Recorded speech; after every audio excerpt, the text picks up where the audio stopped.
itu akan membahas tentang keadaan Rasulullah Shallallahu Alaihi Wasallam sebelum terjadinya peristiwa Isra dan Mi'raj. Yang pertama, keadaan Rasulullah Shallallahu Alaihi Wasallam sebelum peristiwa Isra dan Mi'raj terjadi. Rasulullah Shallallahu Alaihi Wasallam itu ditimpa oleh berita duka atau sebuah kejadian yang sangat membuai hati awak ibu. Apa itu? Yang pertama, di saat Nabi Shallallahu Alaihi Wasallam 10 tahun diutus menjadi Rasul, ketika itu datang ujian Allah Subhanahu wa Ta'ala. Istri yang paling mencintai itu dipanggil oleh Allah Subhanahu wa Ta'ala, meninggal Khadijah radhiyallahu anha. Kalau ini dan meninggal bagi laki baik atau tidak? Bu, Iyo baik ini. Kalau bagi laki baik. Kalau Khadijah radhiyallahu anha itu orang yang sangat dicintai oleh Nabi Shallallahu Alaihi Wasallam. Kurang dan paling pertama mengakui kerasulan Nabi Shallallahu Alaihi Wasallam adalah Khadijah radhiyallahu anha. Khadijah radhiyallahu anha. Ketika turunnya wahyu pertama di Gua Hira. Kalau kita cari sejarah, orang yang membenarkan setelah dipanggil Waraqah bin Nawfal, paman beliau paman daripada Khadijah radhiyallahu anha itu yang menguasai kitab-kitab terdahulu. Waraqah bin Nawfal apa katanya? Yang datang kepada engkau Muhammad sama seperti yang datang kepada Musa alaihissalam. Berarti malaikat Jibril alaihissalam. Kalau dulu namanya Namus, di zaman Nabi Musa namanya Namus, maka malaikat Jibril alaihissalam yang datang kepada wahai Muhammad. Maka saja saat itu Khadijah radhiyallahu anha langsung mengakui Nabi, mempercayai Nabi sebagai Rasul utusan Allah Subhanahu wa Ta'ala.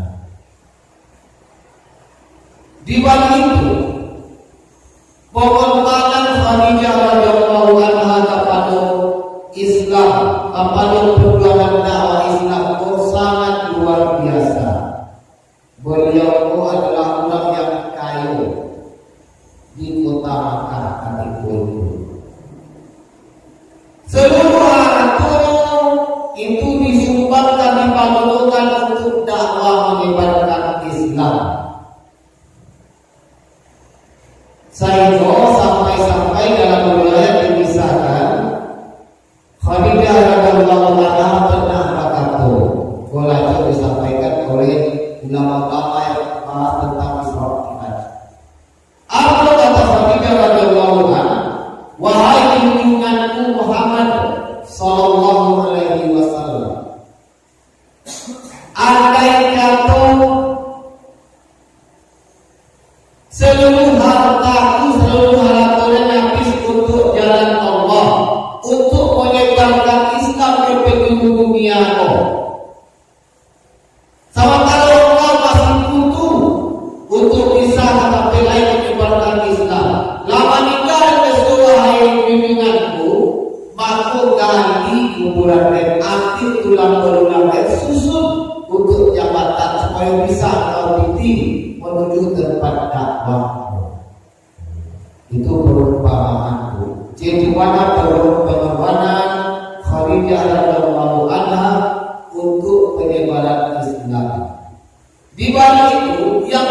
menghibur Nabi di saat beliau sedih, di saat beliau suka, di saat beliau duka, di saat beliau butuh. Tapi untuk curhat, tapi bawa cerita, maka orang yang paling menghibur Nabi adalah Khadijah radhiyallahu anha. Nah itu banyak. Kalau sadar awak aja baru tahu. Kepada manusia ini ya, manusia baru.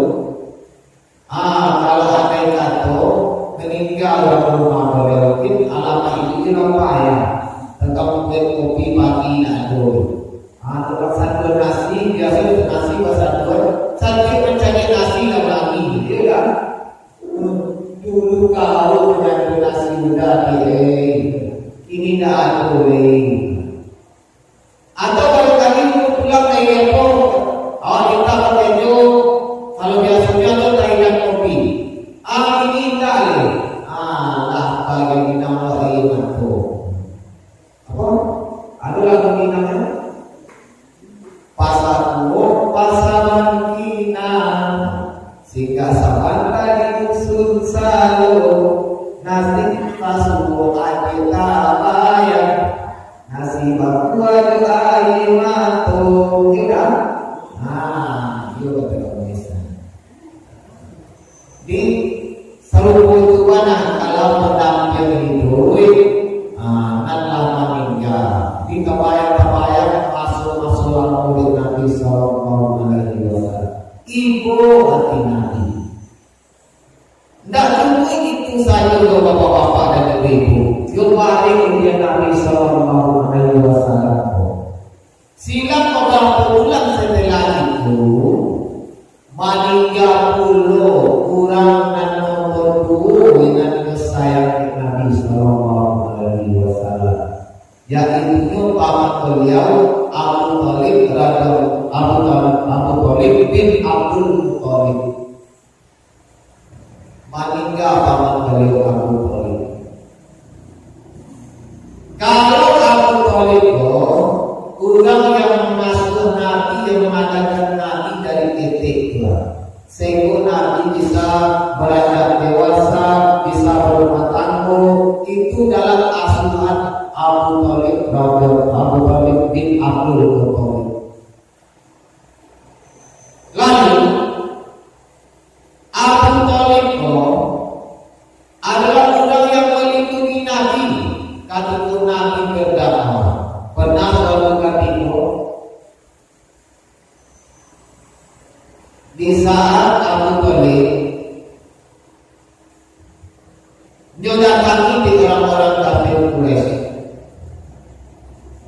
Apa kata orang kafir Quraisy? Untuk menyuruh agar Abu Thalib menandakan kemenangannya Muhammad untuk berdakwah, untuk merusak agama nenek moyang itu. Sadarkan kemenangan kamu takkan untuk berdakwah. Kalau orang kafir Quraisy datang ke Abu Thalib, mandana hal itu apa kata Nabi Sallallahu Alaihi Wasallam? Wahai paman, demi Allah, andaikan waktu diletakkan di tangan kanannya dunia, bulan diletakkan di tangan kiri dia, untuk meninggalkan agama Allah, untuk meninggalkan dakwah Allah, maka dia akan meninggalkan dakwah itu sampai Allah memenangkan agama itu atau dibinasu karena itu. Kata Rasulullah Sallallahu Alaihi Wasallam, ketika Nabi mulai meneteskan air mata kada air, nyumpang dia di Abu Thalib, wahai kemenanganku Muhammad, teruskan dakwah wahai Muhammad, kamilah berdakwah. Adakah orang-orang yang engkau sukai dari kerabat atau siapapun adalah orang dari kaummu. Aku tidak akan pernah menyerahkan engkau kepada mereka. Dengan melindungi kawan.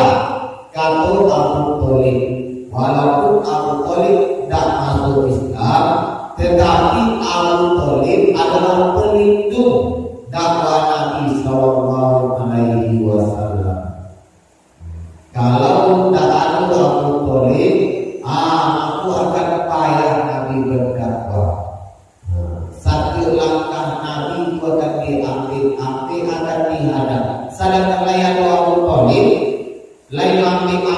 kulun kok tidak ada.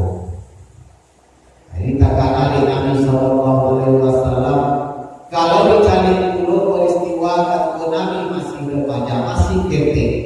Pernah suatu ketika Abu Talib paling berdagang ke Syam. Ketika paling berdagang, Abu Talib tidak ngaku, tidak percaya meninggalkan kemenangan di kasih besar. Ujung bawa paling berdagang, dahsyat. Peluang pasar ketika di Syam untuk berdagang, itu peluang laku akan gadang.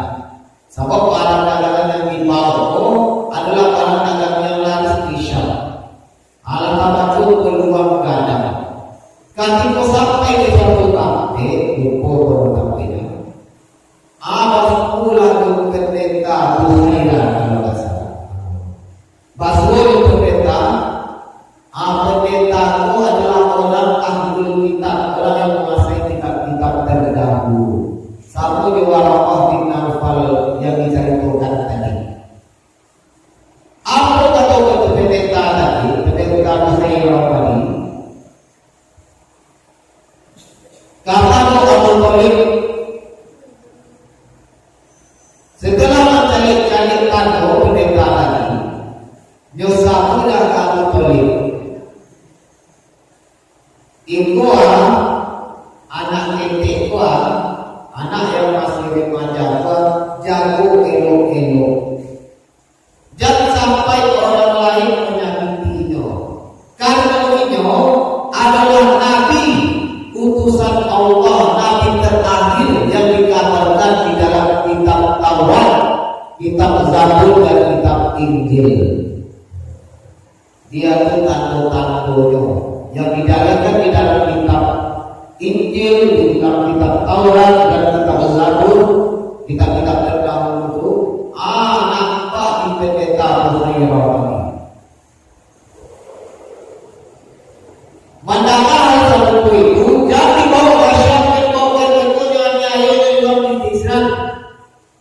Bahaya baginya, kalau pendeta tadi kepada Abu Talib. Apa yang dilakukan di Abu Talib? Padahal ini peluang dagang di sana, di Syam ada itu gadang, itu laku dan akan didapat itu gadang jauh dari mata orang pedagang dikhawatir akan keselamatan keamanan tadi tak jadi Abu Talib baik berdagang. Coba balik dengan tadi.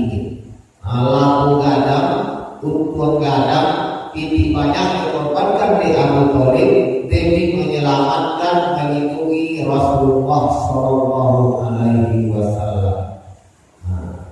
Kalau itu apa tuh, Pak? Ada. Kalau itu aku kamanakan akan dibawa baik kali contohnya. Makali bahasa balik selasa. Dan awal kali dia lalu contohnya. Di pasar balik selasa bukan sulit panah cari lalu mahal ini di sini. Ayo kita tahu sedang buat kita ada tagar juga kemana-mana ini dia bawa ke juga. Apa kemana-mana dia punya juga. Yo sangat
melindungi awak dan ibu kejujuran air mata Rasulullah Sallallahu Alaihi Wasallam. Jadi dalam syariat Islam, kalau yang kematian, apa boleh menangis, bu?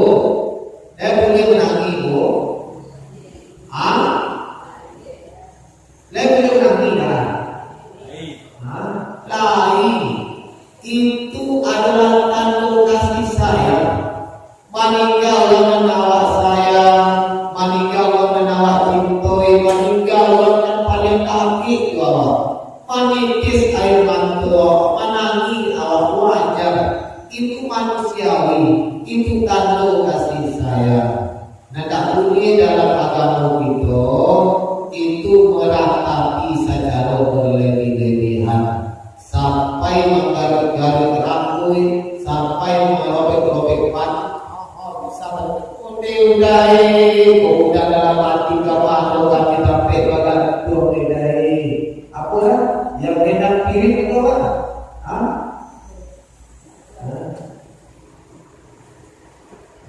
Gendang piring itu kan tentu kan.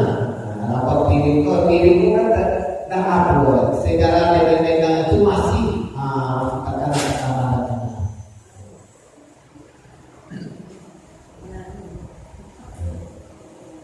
jadi bapak dan ibu menangis awal ketika kematian, meneteskan air mata itu wajar, itu tanda kasih sayang. Tetapi kalau sampai meratap